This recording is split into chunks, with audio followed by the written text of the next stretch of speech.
Hello, this is Andrew with WMH Racing, and today gets to be a twofer day. So earlier today I did a video showcasing the Rotor Master V2. This video is going to be on the Rotor Master 550. The request came in for the drag racing crowd to be able to measure the gauze on their rotors. So this wasn't a huge change from my Rotor Master.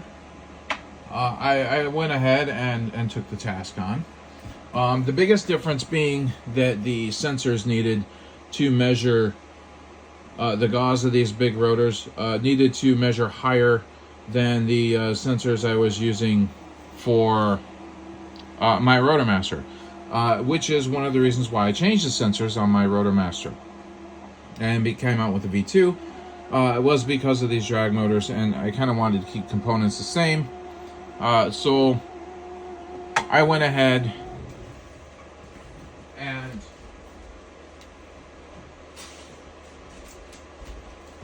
sorry about that. I went ahead and changed the sensors to be able to get higher gauze readings.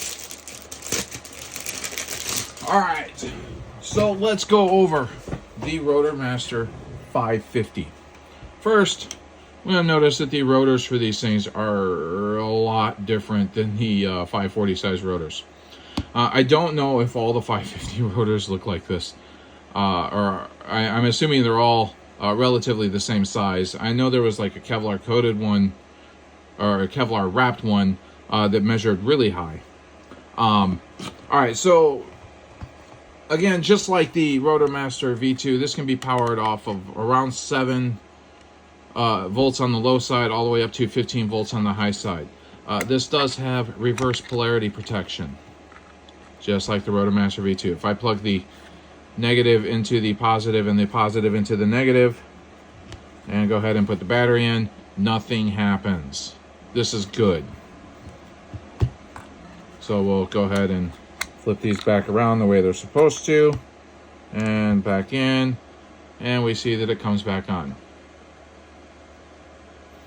All right. There is a 550 engraved on the side to help easily identify that this is for the 550 size rotors. There is also, as you noticed on the startup, on the splash page, there is 550 there as well. So it tells you which version of the Rotor Master this is. The standoffs, the cradle, the mount, whatever you want to call it, is slightly different on the 550 version versus the 540 version, as you would kind of expect. The rotor diameter on these is like 17.5 millimeters or 17 or 18 millimeters, somewhere around there. So I had to design a different cradle. I am using the same board, essentially the same case with the exception of the cradle. And I'm using the same way of mounting it to the PCB board. So it is more robust than the V1. It's just like the V2, so the numbers aren't going to change significantly if you're pressing down on the rotor. There are, again, 3 sensors in here. You want to line up the readings of the first and the third sensor to be about even. That's about. You don't have to get really close. You know, within 25, 30 points, something like that is pretty good. Middle generally has a pretty big variance. Or area, sorry. You want to line those up and then go ahead and take your readings. You will note that the 550 motors have 4 pulls on them. So you're actually going to get readings in 4 different spots. The biggest difference between this and the 540 version is the rotor goes in the opposite way. So the long shaft points to the left instead of to the right. Again, this was to be able to use most of the same design as the 540 version. It helps me because, to be honest, it's better if you can keep, continually to use the same stuff, right? Let's see, what else can we go over here? Case design. I mean, this is pretty much my final case design. Same with the V2 Rotor Master. I want to talk a little bit about the gauze readings on these 550 rotors. There's no industry standard to the best that I could find. There are the drag racers out there who have readings on their rotors are getting their readings off of an MMS unit. It is difficult to get consistent readings off the MMS because the way the rotor attaches to it and it spins around, there's nothing supporting the long output shaft side of the rotor, and so it's kind of left free floating, and it wobbles easily, and it can change your readings. I did my best to get the readings for this rotor off of an MMS unit, and then that was what I was replicating and what I calibrated this to. Ultimately, this is an arbitrary number.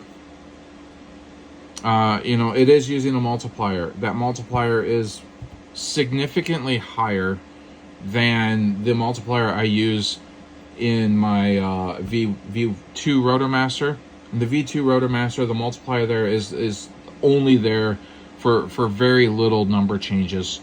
It's not actually a high multiplier. The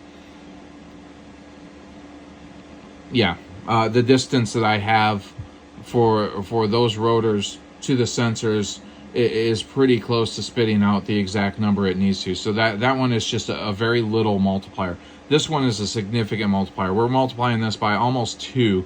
Well, no, actually it's over 2 to be able to get the readings for what the MMS says. I will say that during my testing, I don't think that these rotors are as strong as our 540 size rotors. I mean, they end up being as strong, but if I measure a 540 size rotor on this device, it's going to be way over the value that it is on the actual 540. Some of that has to do with the fact that this is a 5mm shaft, and the 540s are a 3.17mm shaft. So because of the way the cradle's designed in a V, that would allow the 540s to sit down much lower in the cradle and get closer to the magnet. But still, the 540s being a 12.5 mil diameter, it means there's 2.5 mil that it's got to make up and sitting down right there. So I don't know. I will say again, it ends up being an arbitrary value. The value itself, though, like because there's no industry standard, I mean, we can use this value, and you can compare it on this Rotor Master. It's going to consistently read the same value. And so if I do this and I kind of line them up, and I go here, I mean, I'm going to consistently get somewhere around 1235. So 1234. And on the other side, I'm consistently going to get somewhere around 1243. Or, sorry, not 12. 22.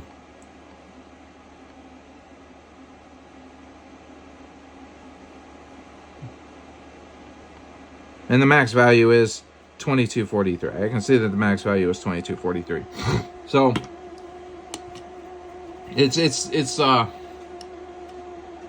it works for exactly how it needs to work. You can compare this rotor to other rotors that you have to figure out which one it has the most gauze. You can compare this rotor new versus old to see if it's lost too much gauze. See if you've overheated the rotor and it's no good anymore. You will be able to compare them slightly between different units because I'm always going to use this to calibrate. And I make sure to keep that away from other magnets. I make sure to keep it away from other things that it can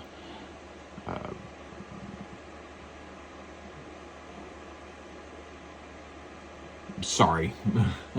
My mind is drawing a blank. It's late. But anyway, I don't know if you guys know that or not. If I put this up to another magnet, it actually changes the gauze reading. If I put this up against to a piece of steel, it will change the gauge reading. If this rotor becomes hot, it will change the gauge reading. If it's colder, it will change the gauge reading. So it's always best to measure them at the same temperature as well. Anyway, that's about all I have on this 550 Rotor Master. And you will be able to find these in my store at www.wmhracing.com and also at drcproshop.com. Thanks. Bye.